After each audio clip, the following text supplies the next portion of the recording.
Welcome to the Blue Mountain Hunting Podcast, episode number 6. We're going to call this one Looking Back on 2022, and we're just going to run through 2022 hunting seasons and talk about them, maybe share some experiences and some of the cooler moments, and I'll just lay out what we did. So, yeah. Do you want to go in chronological order, or do you just want to take turns, or how do you want to go about it? Well, my brain doesn't work in chronological order, really. It just jumps to the good stuff. So there's like a lot of days that I was hunting and wasn't having a good time, but I was hunting. Yeah. I guess we can start with you, because I didn't hunt in September. So we can go chronological. All right. I started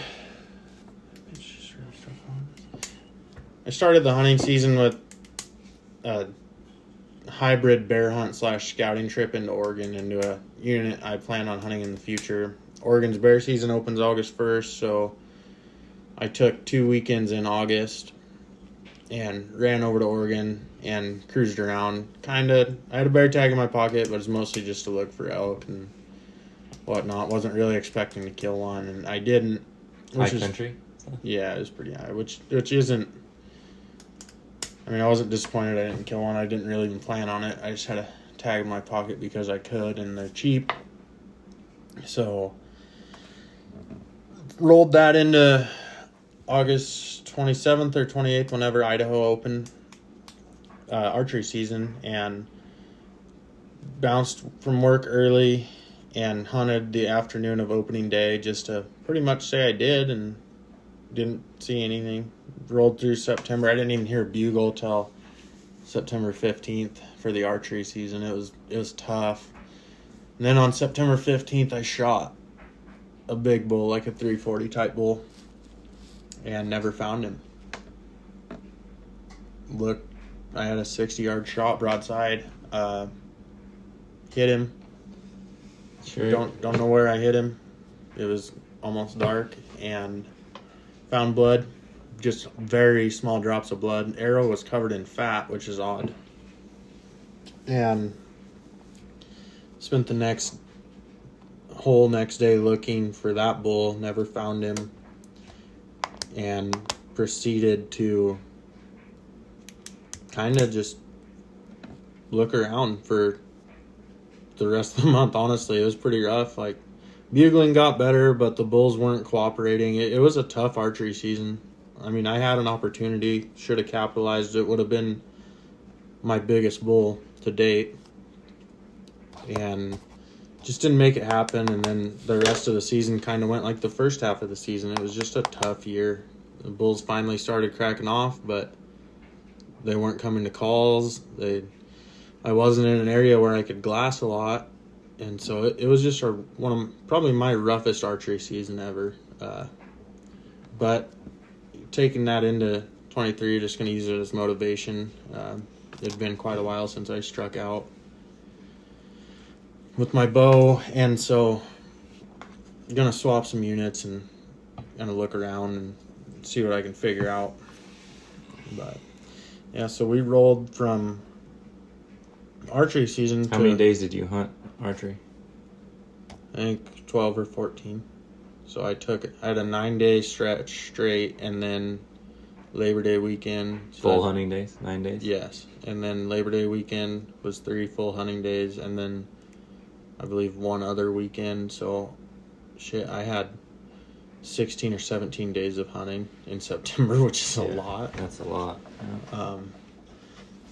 You were hunting with other people, right? Mostly by myself. I had my dad and brother a couple days here and there, but like when I'm hunting with my dad, it's mostly like base camp and then split up to go hunt mornings and evenings. Very rarely do we go on an actual hunt from base camp together, which I don't know why. We should probably do that more.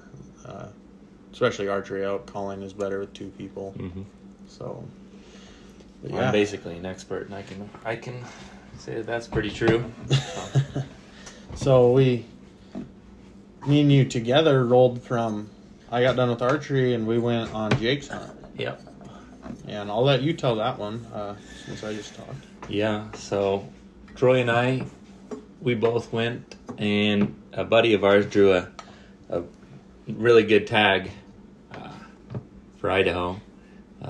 It was an early rifle elk hunt. October 1st opener. Yeah. Yep, bulls were bugling. We showed up. Jake didn't take a bunch of time off work, so we had to get it done in a weekend, opening weekend.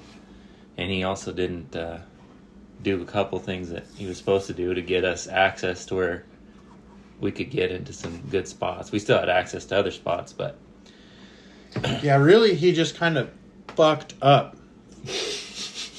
Didn't do anything he was supposed to do, and was like, "Oh, I got these guys with me. We'll go kill some shit." yeah. Which we did, but still, what the fuck, Jake? Hope you're listening. Yeah. Anyways, it was a good time though. You know, we showed up, went to the grocery store, got some groceries. Made that bitch pay for everything. Yeah. Then we went to the unit. We drove around, looked around. It was a day before, I believe, opening day. Got our access all taken care of, and then opening day. We glassed 3 bulls that night. 3 small bulls. Did we? Yeah, we did. I remember the ones. Off the end of the 4 Drive Road, there's a raghorn and 2 spikes. Oh, there was. That's right. Yeah. Way down in the bottom. Yeah. Nothing we were interested No, in for the this next is day. This is a 6 point only at least hunt for sure. Even if you only have a weekend. Yeah. There's some good, and there used to be some You lot can, of awesome bulls in there. You can still find a good bull. They upped the tag numbers in that unit. Yeah. And it kind of knocked the piss out of the top end potential. Yeah, it but did. It used to be crazy good. Like you could even just drive around in September up in there and see some good, really big bulls. I would say if me or Dalton had the tag, or a guy that's willing to take time, like you have 350 type potential, but it is not like it used to be where that would be the standard. Yeah, I would say that's true. Anyways, we woke up opening morning, jumped in the rig, and started off on the hunt. We rolled up. We were going to where we were going to hunt. We were stopped and we were looking up a draw and saw a bear. So we got out and went up there and killed him. Or Jake did anyway. Yeah. So we kind of... The night before, we were debating on leaving an hour earlier or whatever, or waiting until dang near daylight to take off, and just kind of collectively put our heads together and like, we're driving through a lot of good country, and we don't want to be driving by elk to get to where we want to glass, so we'll wait till daylight and then we'll haul ass around so we're not missing anything. And lo and behold, Jake didn't even want to buy the tag, but we had him pick up a bear tag on the way up. $12. Yeah, and lo and behold, bear runs across the road in front of us and get out and get up the draw a little ways and whacks him. Yeah. But yeah, so we get to the glassing point and I'll let you kind of... I forgot I have that on video too. Yeah. Yeah. Anyways, so we driving around. We saw some deer and stuff, but we got up to where we were going to glassed up a decent bull. Up in a canyon. I mean, he's pretty far away though. With the limited time off, it was any 6 point really. Yeah. Like, not enough time to hunt. The next weekend, me and you both got shit we want to do for ourselves, right. And so it's like, okay, dude, we're not messing around. We're gonna kill a bull today. Yeah. So we glassed that bull up and decided it's something we wanted to go after that evening. But you can get to it easier from around a different way. So we went around and we're going to look at that bull, and ended up finding Jake, the bull Jake shot. So yeah, we went in and found a bunch of elk where that bull was at like probably 4 in the afternoon. Mm-hmm. We found those elk and just the cows though. Yeah, just cows and spikes, and for all my effort, I couldn't get him to shoot a spike. We were trying. We were telling him, 350 or spike, Jake. What do you want? You want good meat or you want good horns? Yeah. What do you want to pack out? 1,000 pounds or Yeah. 250? What do you want? Right. He wasn't going for it. Yeah. So we sat on those elk for an hour, just in the blazing sun. It was hotter than hell that day. It was and pretty warm. we were all sunburnt, windburnt. Yeah. Yep. Decided to back out of there, and Just a little ways. we pretty much just crossed over the ridge we came in on until dropping the other side, and immediately when we topped out on the ridge, you could hear bugling. Yeah. And Yeah, I was in the lead, and I popped over the top, and I seen, 20 cows, and then heard what I thought was a good bugle, and then heard another bugle a little farther down, so we knew we were going to get into them. Yeah, and They were about 600 yards away, I'd say. when we first saw them, they were 1,000 plus. Oh, not the worst ones 'Cause I seen. when- The first cows I seen were right down the ridge from me. When But then we- the bull was yeah. forward a little When we bit. were first trying to get on that bull, Yeah. we couldn't even get a range on him with the rangefinders we had, and then we ended up getting to like 800-ish, and he crossed over a ridge, and then we Backtracked and backtracked and got rolled on the around. other side of the ridge and went around. Yeah, and I can see how archery would be awful. in that country, Just if trying to kill that bull with a bow would never have happened. you'd have had to go way in front of him and drop down and try and cut him off. Right. Which- But that would have been sketchy, Well, you just and take. the time that we had, You wouldn't have. I wouldn't have. how steep the country was. Yeah, it wouldn't have been a good play for that. How many eyeballs, dude? Yeah. There was cows in every single little cut and Yeah. draw and ridge. Yeah, that. And he was That would've kind of been a- staying in the middle of them. Yeah, it'd been a tough spot. Plus, for we sure. didn't realize that there was like another 40 head over the Yeah. next ridge. Yeah. He would have been. I think it would have never happened if I had. No, you're probably right. There's a very low percentage chance of it actually working out, and you would have legitimately been running down the ridge, the backside where they can't see you, popping over to check to make sure you're getting ahead of them, and then when you finally get ahead of them, you would have to drop down on one of those finger draws and just wait for them to come across the ridge below you, and it would have. I think you would have ran out of time, daylight, before you could make that happen. Yeah. Because it was gaining. If I remember right, the wind was bad for that too. I think they were feeding into the wind, so you would have to get Probably. dropped way down, Yeah. below them. Wait for them to start coming up and maybe sneak up. Yeah, it'd have been tough. Very low percentage. I don't think they had enough time to make it work, anyways. Yeah. Plus, that country was steep. Yeah, well, I You've know. been running down nothing. Sliding on your ass. No, so Dalton found that bull, and we probably saw 12 bulls that day, 13 bulls that day, counting the spikes and everything. Yeah. And Just opening morning, basically. yeah, and so we ended up getting to 600 yards on that bull, and I dialed up my rifle. I was letting Jake shoot, and he hammered him, Oh yeah, just smashed him, and tipped over. yeah, He then- rolled like 7,000 yards down the draw. Yeah, he about went to the bottom. I know. But then that's when This the fun next part. This Yeah. next part is very controversial. Yeah, that's when the fun started. Yeah. I have the most experience in this country, and I told both the boys, I said, "Hey, let's go gut him, hike out, come back in the morning from the bottom, hike up and get him. It'll be a lot better, like so much better."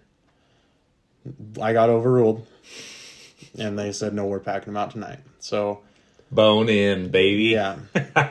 So we dropped down on this bull. Jake shot him at about 7:45. Yeah. And about 8:45, we were packs loaded, rolling out. And Yeah. we can make pretty quick work of a bull. And it was so steep.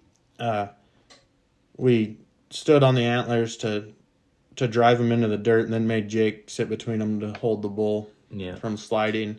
There's nothing to tie him off. It was just a grass chute basically to the bottom off of a cliff. Yeah, it's gnarly. Yeah, so me and Dalton went to work as fast as we could on that bull. Got a kinda nuts. couple of pictures, and Jake was a good hoof holder for us. yeah, Yeah. You know, I'm all for like teaching people how to do that and like letting them do it to their own game. But Time and place. when you're 8 o'clock in this dirty, nasty hole, and Yeah. you're trying to get back to the rig, Yeah. no. Time and place is all that matters. Right. We gotta Yeah. cut out. Jake almost slipped my femoral artery. Yeah, that would have been fun. We'd have Yeah. called the helicopter. Right.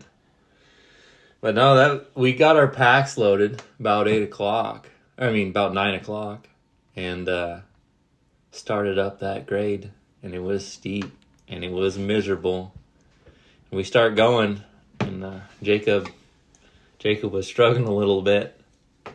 Well, we all were. Yeah. We were all struggling. You and I were silently struggling Yeah. to ourselves. Yeah, it was the steepest place I've ever packed a bull out of. Because normally I'm smart enough to take them out the bottom. Right. So we had heavy packs, over 100 pounds. Yeah, I had 2 fronts in mine. People say that all the time. Oh, I had 100 pounds in what? No, Yeah, it was 100 pounds, I had- over 100 pounds. I had 2 fronts in mine, and I think the tenderloins, and then you each had hinds and a back strap. No, and- you didn't have any loose meat in yours. None. It was all in mine, Okay. my first pack. All of the loose meat? All the you loose didn't give a single? No, you remember? I tried to sneak some into your pack. I literally tucked it up and put it in there, and he wasn't supposed to go through his bag part, like before he got to his meat shelf, but he opened the bag part of his pack, and he's like, "What the?" And he just threw out. You're like, "I'm not carrying those." I was like, "Son of a bitch!" I figured 2 fronts is equal to 1 rear Yeah, and that's what some you loose meat. Jake had a rear, the antlers. I had a rear, and all the loose meat. Troy had 2 front shoulders. And we started up. Then And it's like a 2-to-1 grade. It is Oh. so steep and just nasty. you're 1 step forward, half a step back, basically. You know, you're just sliding, trying to grip into the dirt. Anyways, Jake decides that he's not going to make it.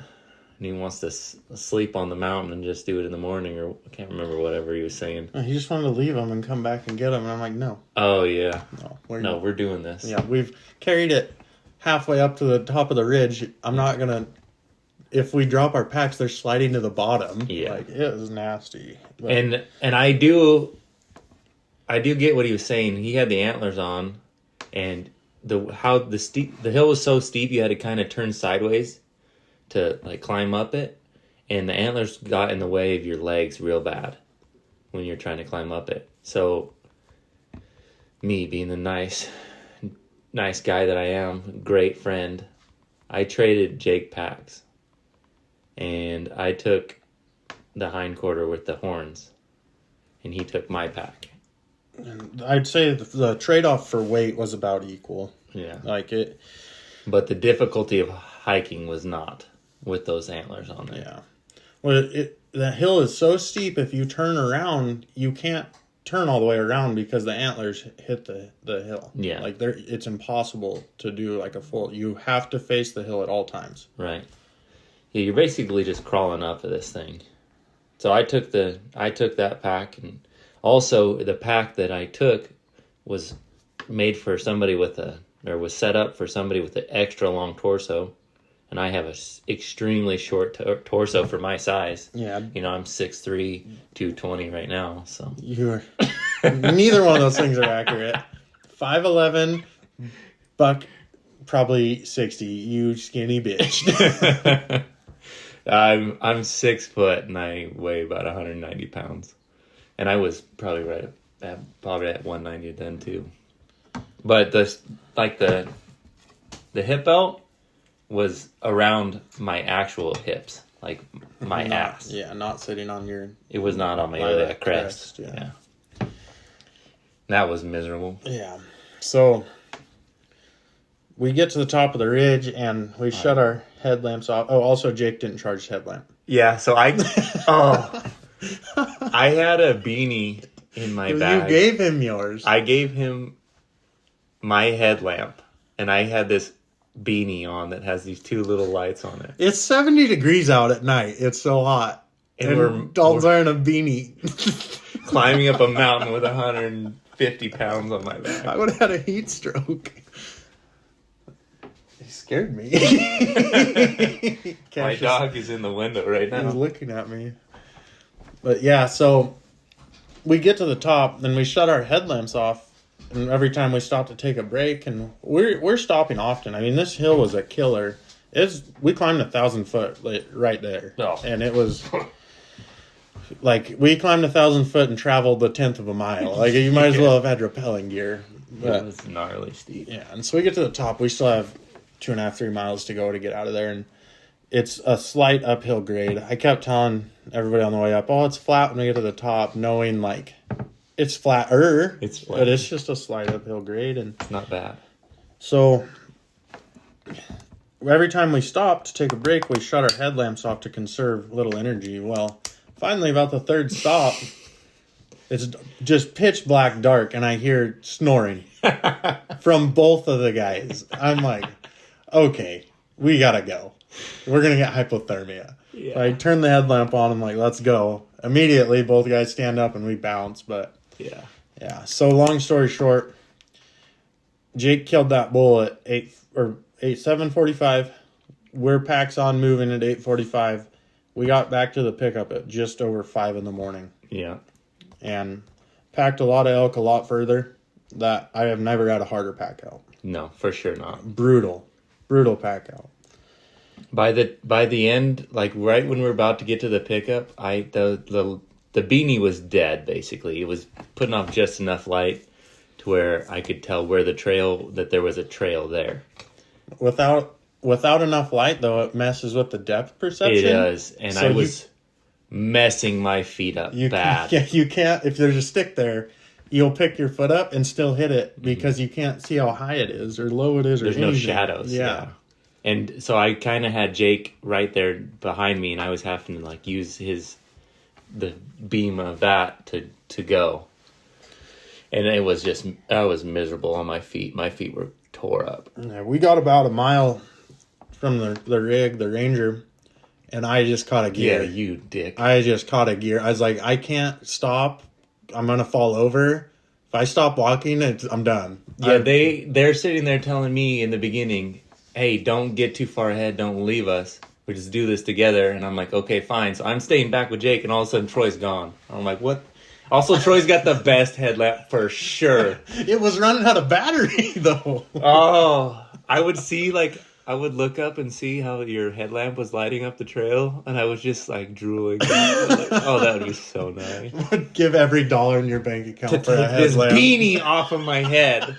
I'm just pouring sweat. Oh my god! I'm pretty sure we got back to the Ranger, just shotgunned a couple Klawskis, White Claws, just pounding them. Yeah, I don't think I had I think I had 2 of those black rifle energy drinks. Yeah, maybe. We had to go and water. We had probably. We ran out of water too. Yeah, we were all out of water. Oh, that sucked. You can't trust Jake with your water either. Like when he runs out, he's out because you'll be out as soon as he touches that thing. Yeah. Yeah. Oh man. Oh, and he broke his trekking pole, so I gave him. No. He broke my trekking pole that I lent him. Yeah. Broke Troy's trekking pole. Was that before or after he lost your tripod leg? I don't know. When he was laying down, he was just rolling in the rocks on my tripod. Shit show. Loses my legs off of my tripod. Then his trekking pole breaks, so I give him mine to get out. Ugh. What a good time. But even it's when we Type 2 fun, baby. Yeah. So we get back to the Ranger, we still have a 45-minute drive to the pickup. And it is cold. It's so cold. And which I think was nice because it kept me awake on the drive back. Same. I had to drive, and we get back to the pickup, and you'd think it's 5 a.m. we'd all want to nap. No. We're going home. Yeah. I'm like, listen, I drive every week, twice a week, late as hell to work and from work. I got this. We have to drop off some access that we have. Then we have to drive back to town. I only make it like an hour, maybe not even an hour.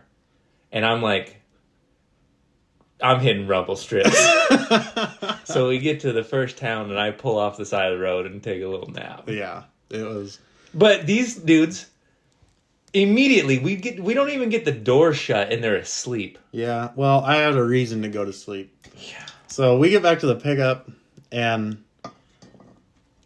Dalton's saying he'll drive, and I'm like, I'll stay up with you, and planning on getting in the front seat. Well, Jake, he has zero intention of staying awake, and he's like, no, my pickup, my front seat, and I'm like, dude, you're gonna go to sleep, just get in the back, lay over, and he's like, no, fuck off.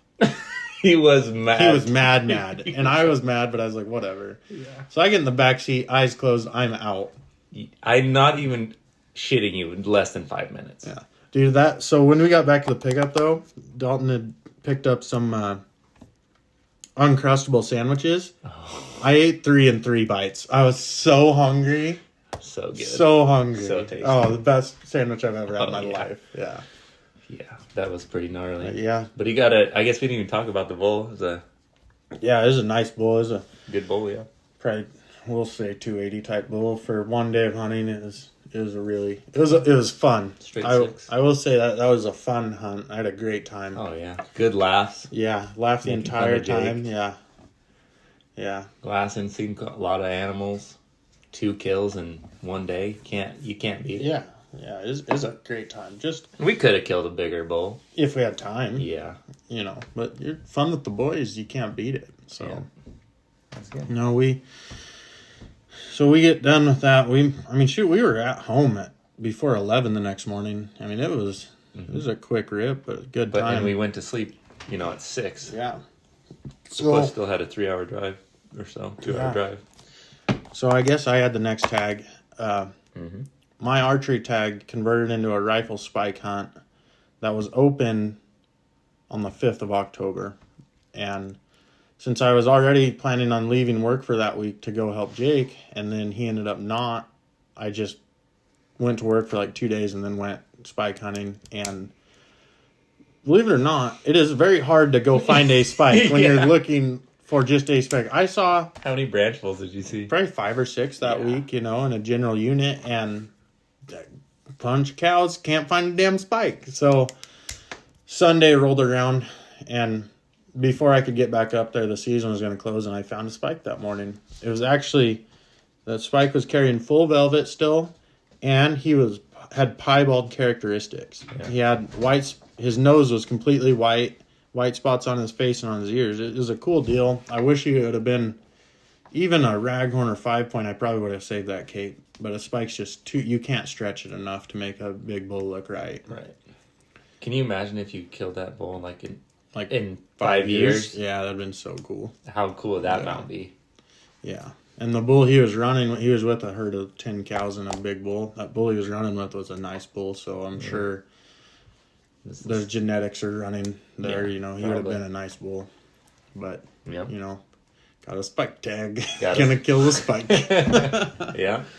So, yeah, go ahead and Then we went. you're the next guy to kill. Yeah. So, So in Idaho, opening day for General Deere is October 10th, and I took that. I think that fell on a Sunday. I'll tell you right now. Yeah, I think it did. I think it was a Sunday or a Monday. Actually, I believe it was a Monday opener because I was super pumped. I was like, all the weekend warriors can't be out here. So it opened on a Monday, and I took off Friday, so I had a couple days, and I went because I bought it. Honestly, it's gonna sound dumb, but I didn't want to hunt the normal unit that I hunt for elk, and I just went in alphabetical order backwards because I was like, well, I'm going to start a tradition where I kill an elk in every zone in Idaho, and I'm just going to go in alphabetical order. So I bought a tag for the next zone alphabetically, which is all the way across the state.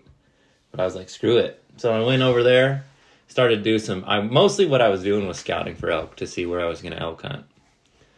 Tons of people everywhere. Anyways, I started scouting, found some decent bucks, found some small bucks, and then decided I was going to try and kill the biggest buck I found. It wasn't that hard to get to. There wasn't hardly anybody in there before the opening day. So I decided I was going to kill him. Woke up opening morning. I'm parked right at where you need to hike in from. And there's a truck rolls up. 4 dudes get out and it pissed me off. They wanted to start hiking like an hour and a half, 2 hours before daylight.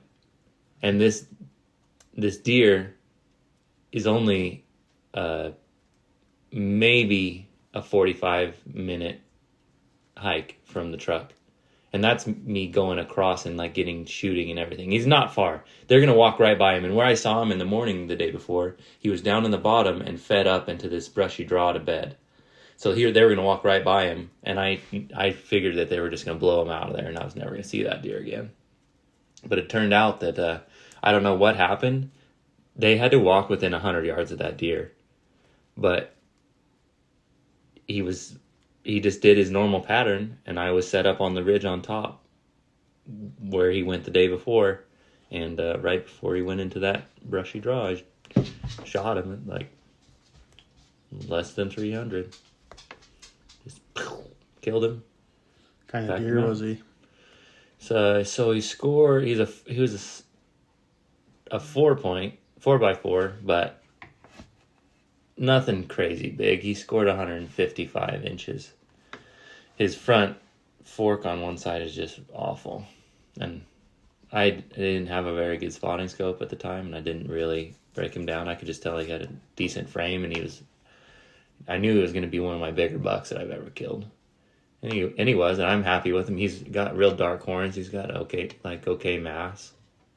I'm real happy with him. But so I killed a deer opening day, and I was back to work the next day. Packed him out. So I was working that day, and the next Saturday was opener for elk season for both of us, rifle elk. Right. And I'll just kind of do a quick rundown. My opening weekend consisted of people everywhere, 80 degrees, and 0 elk sightings. Mm-hmm. It was tough. So I had planned to take that weekend or that whole week off. Looked at the weather, hotter than shit all week until like the next Friday it dropped significantly. And I'm like, all right. Called work, said, hey, I want to swap this week for next week. They're like, okay, that's fine. So I went back to work for the week. And while I was working that week, you were elk hunting. Mm-hmm. Yeah, so I took Michaela elk hunting. Again, she came up with me. Opening morning, we went the day before opener, the night before. I had to wait for her. She couldn't leave work, so we left. And when I had been in this unit previously for deer, before deer and that time, there wasn't very many people, not a lot, in this area that I was going to go elk hunting. There was tons of people everywhere else. But I showed up, and this country that I'm hunting is steep, nasty. I mean, there's trails a lot of places, but it's gnarly country. And I figured that there was going to be not very many people. So on the drive in, I'm counting over 30 RV camps. And then I would say right around the same number of horse trailers parked at trailheads. There is just people everywhere. So many people that you can't even find a spot to camp. And the spots that I wanted to go opening morning, I had A, B, and C plans, and they were full of horse trailers. So I was not about that, to try and out hike a bunch of horses to try and get to the elk. So I, did some scrambling, looking at my maps, and found a spot to go in the morning. Actually, on the way in, Michaela shot a deer, a little forky. But anyways, I did some scrambling, found a spot that I drove there, and there was nobody there already, so we parked. Woke up in the morning, we were hiking, looking for elk, found a group of cows with a bull in it, a little spike. And it was a mile away. We went off hiking, passing people and horses and just unbelievable amounts. But what it was is the elk would bed on these north faces where there's really heavy timber and then come out on the southeast or southwest faces to feed early in the morning. But you had to catch them right at the right time, and we just didn't catch them. That night, however, we stayed up there and got in position to see if they fed out again. A nice bull moose came out. Not a nice one, a small one, but he was only about 250 yards away from us, so we had a pretty good time looking at him. And then right as it's about getting dark, we seen a 6-point, but never get a shot. And Kayla went home. That's pretty much. And then I think, did you kill him? No, you kept hunting. You killed one before I did. Oh, I did? Yeah, so I kept hunting, and I hunted hard, scrambling to find spots in this zone that I could hunt. I found some bulls. I missed a raghorn at 500. And then last day of the season, just was able to put it together on first thing in the morning. I'm hiking. I still have my headlamp on, so I went deep where there's no actual trails, and yeah, first light I'm hiking, and I'm actually gonna give away a little secret here. There's a lot of glassing knobs that you'll find. They have, a good glassing knob is pretty steep, right, off of the end of it, so you can see a lot of country. A lot of times, if you're in a highly pressured area, that glassing knob might get hunted a lot. There might be people on top of the knob. Rarely do people drop off of that thing. And especially if it's a big mountain, hunting that, like that north face off of that ridge is sometimes good. So that's what I was actually doing. I was hunting a glassing knob that I had been on. And then it just so happened that bull was on my side of the canyon. And I was he was feeding up into this little timber pocket, but I figured he was going to feed out the other side because it wasn't very big. I didn't think he was going to bed in there. So I put on the jets, and I got up and around him, and he's feeding into the wind, of course, but I got to where the wind was good. He fed out, and I smoked him at 70 yards. Perfect. Yeah. So, and that bull was a big bull. That happened while I was at work as well. No, when you killed that bull was a weekend. Yeah. Because I was gone. I still have yet to see the elk. Yeah. He's at the taxidermist. Yeah. Your biggest bull. Yeah, by far my biggest. Yeah. And then, so I headed back up hunting while Dalton was doing this, and weather rolled in, got snowy, and I was finding a lot of cows, but I saw one raghorn bull and couldn't get a shot at him, and hunted for, I had that whole 9 days to hunt, and I found a pile of cows every day, just more cows. I can't find the bulls. I'm on the top of the mountain. Like, people say go higher to find the bulls. I'm right on the top. There's nowhere higher to go. So finally, after 3 or 4 days, I can't remember, of hunting, I found a spike, and Leah was coming up to hunt elk, and I wanted to help my brother and my nephew as well, and I'm like, well, here we go. It's the year of spikes. So he was with a group of cows. I shot him 200 yards and packed him up to the road by myself and got him out of there.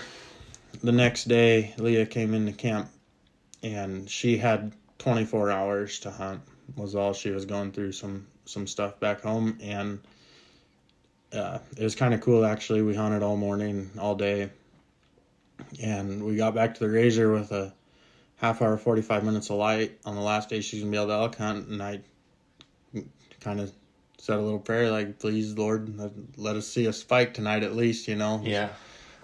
And I'm not exaggerating. With 0 minutes of daylight left, the spike steps out, and she lays down and puts 2 quick ones in and folds them. And I couldn't have asked for more right in that moment. And yeah, that's nice. yeah, so I think this is Friday. That day as well, my brother shot a 6-point bull. So that next day, Leah left, and I dropped in with my brother and another shithole to pack a bull out. And it was all downhill, but like steep downhill with snow on the ground. At one point, I slid like 50 yards down the hill. Thought I was going to get impregnated by a stick. Yeah. Didn't happen, but all in all, it was a good elk season. Killed a couple bulls. My niece and nephew both killed a couple bucks up there. It is a good year. And Dad killed a slammer. my dad killed a hell of a buck. That was on the 15th or 16th on the opener. Yeah.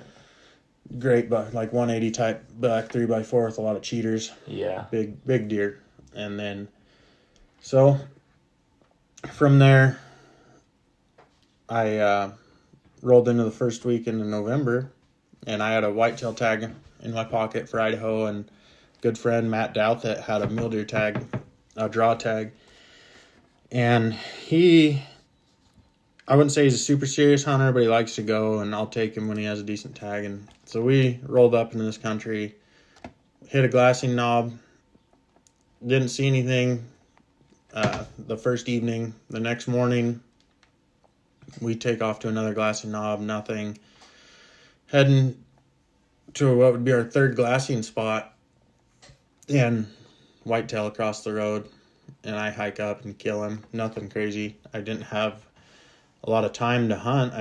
I still had a mule deer tag in my pocket for Idaho, planning on heading out of state later on in the month. And so I killed that buck, brought him back to the pickup hole, threw him on, and we hit the glassing knob. Immediately I pick up like a 140s, 150s type mule deer buck. Heavy, but just terrible forks. Really crabby. And I asked Matt what he thought, and he's like, I'd be happy with that.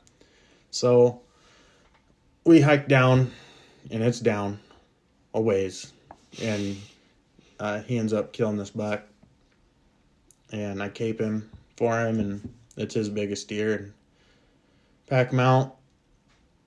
And he actually is getting that deer mounted right now. But that was a fun weekend. That was the first full weekend of November. And I think you were elk hunting then as well, weren't you?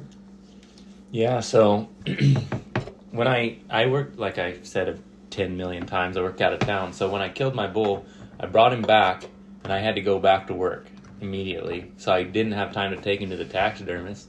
And the weather was pretty cool, down here. It wasn't too extremely hot, probably like in the 40s, and night dropping down low. But I put that cape and that head in the shop, and all I had to do was wait 4 more days till I could get back and take him to the taxidermist. And I let that hide slip, or that hair slip. So I was like, well, heck, I can get another tag here, and for a unit that's pretty close to home. I was pretty confident I could kill a bull, but you probably could have if you had more time.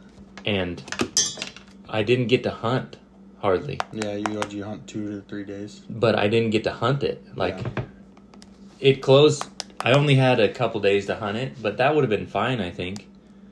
But I got stuck, and bad things just happened on that hunt. Really bad things. Like, I got stuck every morning that I was going to find elk, but I found two 6-points, and I got to a spot where I could kill them, but I was late getting there because I got stuck in the morning, and also I had to hike through giant drifts of snow, and it was gnarly, but I wasn't able to fill that tag, so I wasn't able to get a cape because all I wanted was a cape. Yeah, it's nice to be able to give a little elk meat away too, Yeah. So. And another tag to fill, and I would have been more stoked. hunting's always better. If I could have killed the one bull that I seen, I would have been stoked, It would have been a hell of a year. Yeah, it was a great year for you anyway. Yeah, I PB'd on deer and elk. So the following weekend, which would be the second weekend in November, I'm gonna pull my phone up just so I can say the dates. Yeah. Anyway, I went. Let's see. I went on the late archery deer hunt. here close to home, and it would have been the 12th and 13th of November, and hunted, found nothing really special, to be honest, and nothing I wanted to kill. Yeah, and kind of struck out that weekend. And then the following weekend was my last hoorah for that tag for Idaho deer. It was the 19th and 20th of November. On the 19th, I took off hunting. Same thing again. Didn't find anything I wanted to kill. Saw a lot of deer. Nothing decent. And so on the 20th, I went back up. Took a friend of mine, Tyrell, and which he's white, by the way. Yeah. Not that it matters, but everybody's gonna think he's not. Yeah. That's the first question we always get asked. My Yeah. buddy Tyrell. Yeah. So I find I thought he was a 150s type buck. Turns out he was 160s. Just good back forks, terrible fronts, and I'm like, I'll be happy with that. This is my last hoorah. And they were feeding down a draw, and it had a lot of other small cuts dropping into the draw, and so I hiked around the ridge and dropped into one of those cuts and waited for him to feed in front of me and arrowed him. And to be honest, never had a stock workout better in my life. Like, it's so smooth, so easy. Just Pops out at 30 yards. yeah, I think it was like 52 yards. Oh, yeah. And just easy, How like far did you go? 100 yards. Oh, yeah. Yeah, like no big deal. I watched him die. And yeah, worked out great. So, I mean, we had to pack him like 200 yards up the hill. Like, everything was just easy, you know. He was so close, I saved his cape, sold it. Like, Next day, me and Vinny took off for Colorado. Yeah.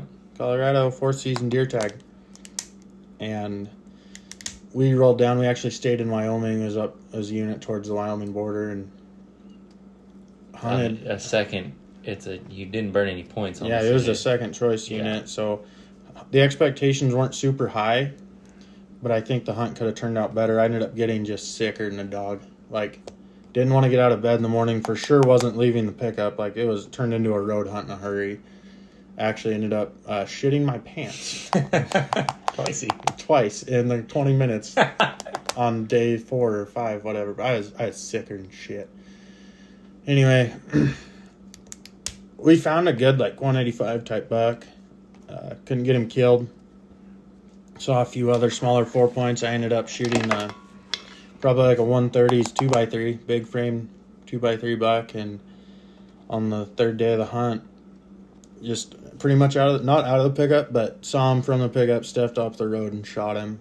And Vinny, good friend of mine, but he's not going to take off hiking without me. He wants somebody there to help him with more experience. He's a new hunter, and so he was kind of relegated to the rigs as well. And we ended up spotting a smaller buck on the last day we were there, just a meat buck, and we hiked 100 yards around the ridge and shot him and brought him back to the rig and came home.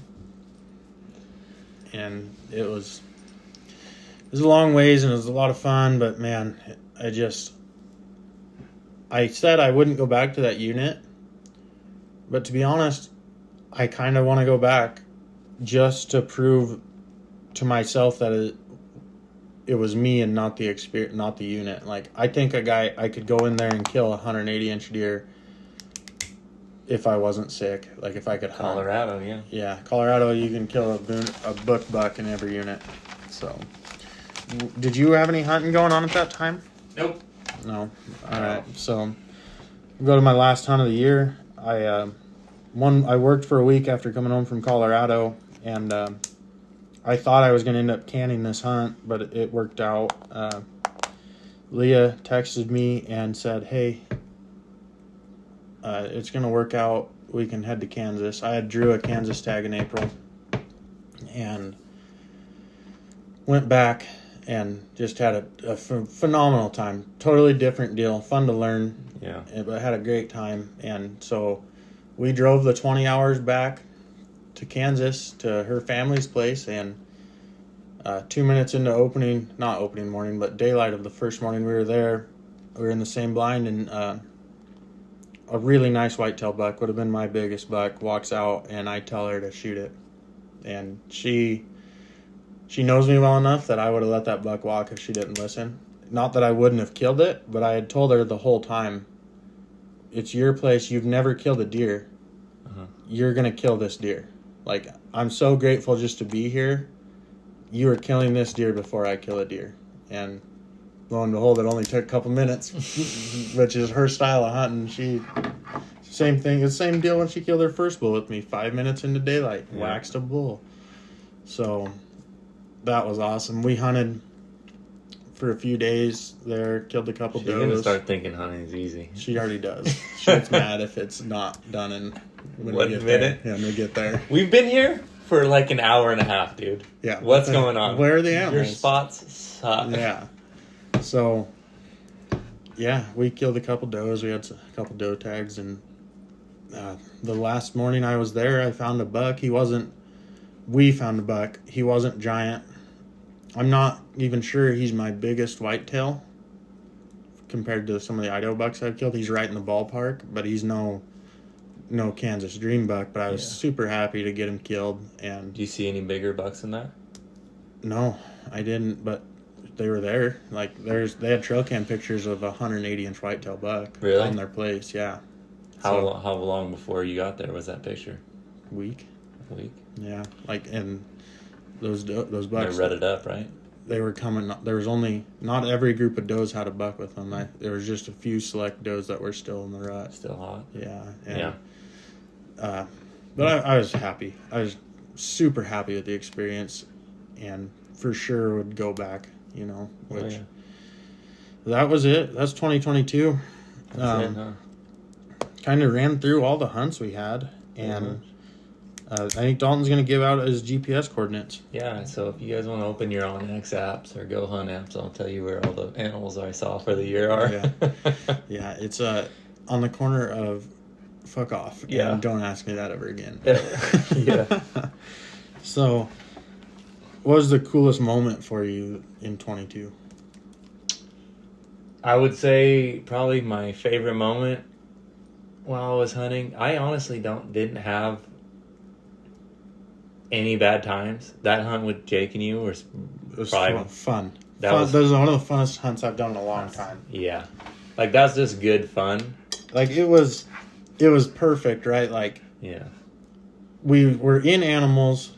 The weather was nice. Mm-hmm. We were having fun, and it wasn't too long where we start to get on each other's nerves. Yeah, like if it would have been a 5 to 7 day hunt altogether, it would have been fine. We'd have had fun. But you'd have those moments where you get pissed, right? You know that if it extreme effort, shit with that low wouldn't sleep, and shit that wouldn't bother you, that because you've been together for 7 days working your guts out, you're like, okay, shut the hell up. No, that was. I would say that's probably like a good moment that I like. That was probably one of my favorite hunts of the year. And then if I had to pick a moment, though, I would say it was after all the effort and the miles that I put on my boots elk hunting, just not seeing any good quality elk. Just, I don't know what happened, but seeing that giant bull and being able to like make a move and it work out. Yeah. And like just standing over them, like I'm hiking down to them and I just stop like 50 yards away and I'm just staring at his rack sticking up above the aspen, the little aspen trees. I was like, yeah, this is what it's all about right here. Yeah. And then I realized that I was by myself and I had to pack him out. And I was going to cape him. And that first load I did head, cape, and front shoulder. Oh my God. That killed you. That was so heavy. I'd say that hunt with Jake was probably the funnest hunt of the year. Oh, yeah. But that moment, like, of me saying just a little prayer and then that spike stepping out within 20 minutes of each other on Leah's last, that might have been the coolest moment, like, of the year. You know, you don't get, like, very rarely is a prayer like a short-term deal. Like, it doesn't happen like that, you know, and it just worked out so great. Or potentially that stock on that mule deer, like, it's pretty cool. Yeah. very rarely does an archery stock go so well. And having one of... That one probably went so well you could have filmed it if you were thinking. Yeah, yeah. Probably, or I might have messed it up because I was trying to film it. Yeah. But, like, you might get 1 out of 100 stocks that go perfect. Like, everything's perfect. You don't mess up. The wind isn't wrong. The deer don't do something unpredictable. Yeah. Like, it just worked out phenomenal. So, good deal. Yeah. And the last question here, like, were you satisfied with your 22 season? Other than you can never be satisfied because you want to hunt more? Yeah. I would say it's if I said I wasn't satisfied, I don't know that there's anything that would satisfy me. Right. I had an excellent season, and I'm really happy with it. So yeah, I would say I was satisfied with everything. That effort that I put in, the opportunities that I was able to convert to success, and yeah. What about you? Well, I'd say yes and no. Like that deal in Colorado, like I got sick, and I feel like I could have done myself more justice on that. And then the archery season, like I don't know what I could have done differently. Maybe bigger hikes, longer days of hiking, or what, but it definitely was a good reset for me to like motivate me to work harder, to try harder, to do better, to earn more opportunities. Yeah. So it's not that I wasn't satisfied with the hunting season, because it was great. We killed a lot of animals, had fun, but there's just a little something there that makes me want to work harder to be more successful, because I should have killed a bull and I didn't with my bow. Yeah. For the first time in quite a few years. Yeah. So, well, that was episode number 6. Yeah. Thanks for listening.